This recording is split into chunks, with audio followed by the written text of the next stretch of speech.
Welcome to my YouTube channel. आज मैं आपको क्लास 10 के लिए उर्दू ग्रामर पढ़ाऊंगी। तो ये वीडियो उर्दू कोर्स से सिलेबस के अकॉर्डिंग है और उर्दू कोर्स भी सिलेबस के अकॉर्डिंग आप प्लेलिस्ट से जाकर ग्रामर सीख सकते हैं। तो सभी स्टूडेंट इस बात का ध्यान रखेंगे कि अपने अपने सिलेबस के अकॉर्डिंग प्लेलिस्ट से जाकर ग्रामर को देखेंगे, क्योंकि दोनों के ही सिलेबस में अलग अलग ग्रामर है। तो यहाँ पर मैं आपको सिलेबस के अकॉर्डिंग इसनाफ़ शायरी को समझाऊंगी कि इसनाफ़ शायरी का मतलब क्या होता है। इसनाफ़ का मतलब होता है प्रकार। तो इस वीडियो में आप शायरी के प्रकारों के बारे में जानेंगे, इसनाफ़ के बारे में जानेंगे। वैसे तो शायरी की बहुत सारी इसनाफ़ होती हैं, पर आपके सिलेबस के अंदर आपको सिर्फ 3 ही इसनाफ़ के बारे में बताना है। तो ध्यान से सुनेंगे कि उर्दू अदब यानी कि उर्दू लिटरेचर में इसनाफ़ शायरी में मंदरजा बाला अक़साम को शामिल किया गया है। उर्दू लिटरेचर में शायरी के प्रकार में इन सभी कैटेगरीज़ को शामिल किया गया है, पर आपको सिर्फ 3 कैटेगरीज़ के बारे में डिटेल के अंदर बताना है। तो वीडियो को स्किप मत करना। कौन कौन सी कैटेगरी है, पहले सारी ही कैटेगरी जान लो। नज़्म, गज़ल, मसनवी, रुबाई, कसीदा, मरसिया, हमद, नात, शहर आशूब, वासो, गीत, पैरोडी और हजू।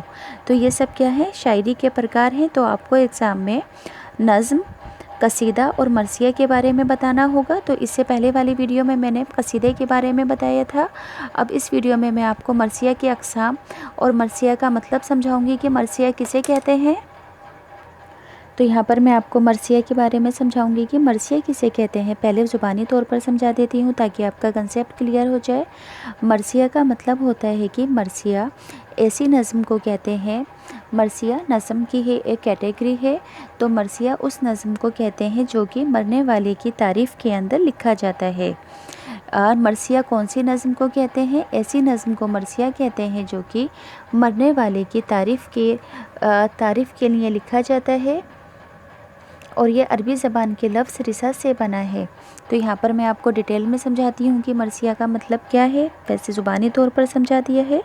मरसिया लफ्ज़ रिसा से बना है जिसके मायने रोना या मातम करना है। असलन मरसिया से मुराद ऐसी नज़्म है जिसमें किसी मरने वाले के औसाफ यानी कि खूबियों का बयान करके उसकी मौत पर रंज व गम का इजहार किया जाए। लेकिन उर्दू में मरसिए का एक ख़ास मफ़हूम यानी कि मरसिए का एक ख़ास मफ़हूम यानी कि मायने है। यानी मरसिया आम तौर पर उस नज़्म को कहा जाता है जिसमें हज़रत इमाम हुसैन और दीगर शोदाए करबला की शहादत का ज़िक्र किया गया है। बाकी तमाम लोगों की मौत पर कही जाने वाली नज़्मों को शख्सी मरसिया का नाम दिया जाता है। मसलन हाली का मरसिया, गालिब का मरसिया, इकबाल का मरसिया, दाग वग़ैरह। इब्तिदा यानी कि शुरुआत में मरसिए मुख्तसर लिखे जाते थे, लिमिटेड लिखे जाते थे और इनके लिए कोई ख़ास शक्ल भी मुकर्रर नहीं थी। चुनांचे शुरू में मरसिया गज़ल की हैयत यानी कि जिस तरह से गज़ल लिखी जाती है इस तरह से लिखे गए और 3 मिसरों, 4 मिसरों, 5 मिसरों और 6 मिसरों के बंदों की शक्ल में भी नज़्म किए गए, लिखे गए। कहा जाता है कि सौदा पहले शायर हैं जिन्होंने मरसिए के लिए मुसद्दस की हैयत का मतलब जिस तरह से मुसद्दस लिखने का तरीका होता है, हैयत कहते हैं लिखने को। तो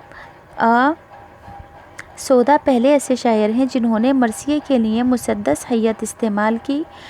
मीर खलीक और मीर समीर के ज़माने में भी मुसद्दस को मकबूलियत हासिल हुई है। फिर सिर्फ मरसिए के लिए सिर्फ यही हैयत यानी कि मरसिया लिखने के लिए बाद में सिर्फ लिखने का यही तरीका तय कर दिया गया। अब मैं आपको मरसिए के अज्ज़ाए तरतीबी समझाऊंगी। मरसिया क्या है, नज़्म ही है, इस चीज़ को ध्यान रखना। मगर ये मरने वाले लोगों की खूबियों को उनके मरने के रंज व गम को लिखने वाली नज़्म को कहा जाता है मरसिया।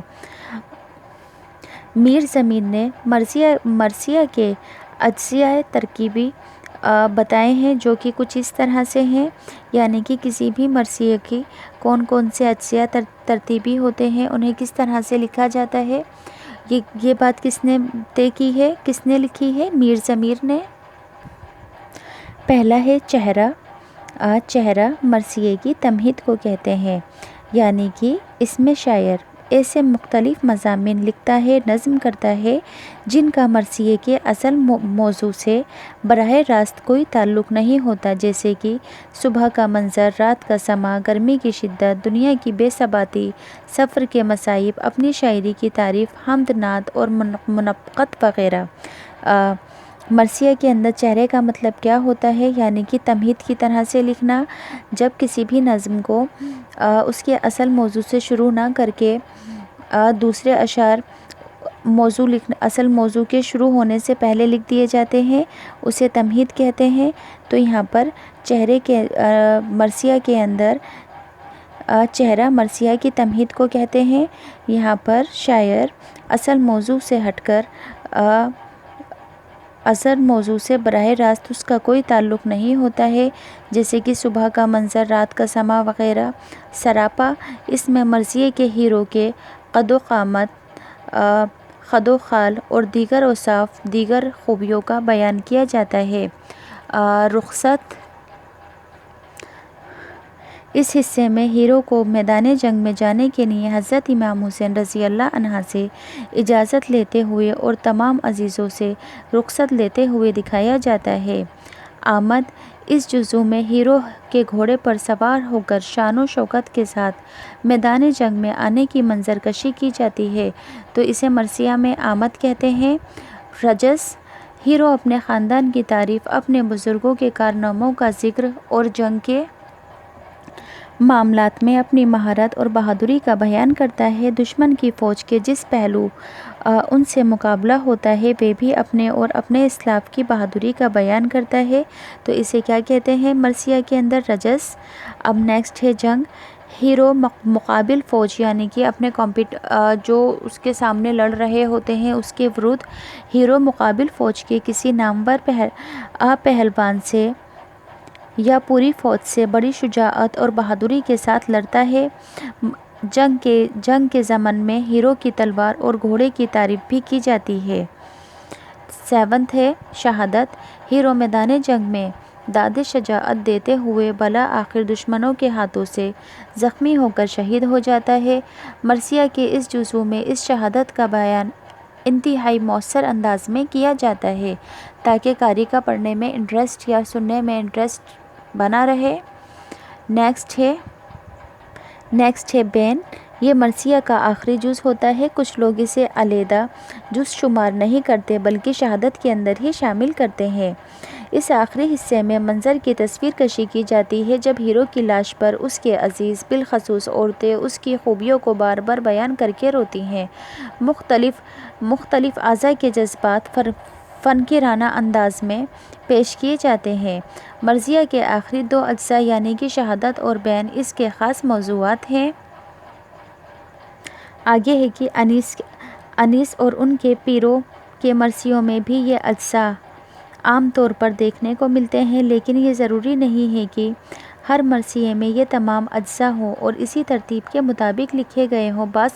کچھ مرثیے ایسے بھی ہیں جن میں شہادت کا بیان نہیں ہے بلکہ امام حسین کی شہادت کے بعد کے اوقات کہتے ہیں وقت کی جمع، اس کے بعد کے اوقات کو لکھا گیا ہے، نظم کیا گیا ہے۔ ایسی صورت میں اجزاء مرثیے کی پابندی آسان نہیں ہے۔